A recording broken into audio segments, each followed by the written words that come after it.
কবিতার নাম স্মৃতি। প্রথম কবিতা লেখার লিখেছেন অমিতেশ মাইতি। বৃষ্টি থেকে তুমি একদিন অক্ষর খুঁজে পেয়েছিলে, নদী থেকে চিনেছিলে পংক্তির বিন্যাস।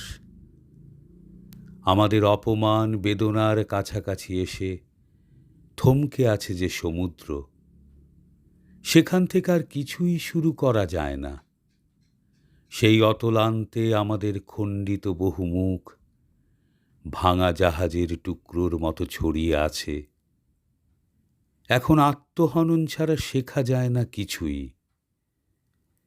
আজ বৃষ্টি কিংবা নদী কেউ আমার সঙ্গে এক পা হাঁটে না। শরীর বেয়ে নামে ঘাম, পথশ্রমের ক্লান্তি, আকাশে আকাশে ডেকে ফেরে বিরহী মেঘ। তোমাকে খুঁজছি, স্নান করে শান্ত স্নিগ্ধ হব বলে, যদিও জানি সমুদ্র থেকে কোনো নদী কখনো ফেরেনি। ফিরে ফিরে আসে শুধু স্মৃতি, প্রথম কবিতা লেখার ব্যাধের তীরের মতো বিধে থাকে।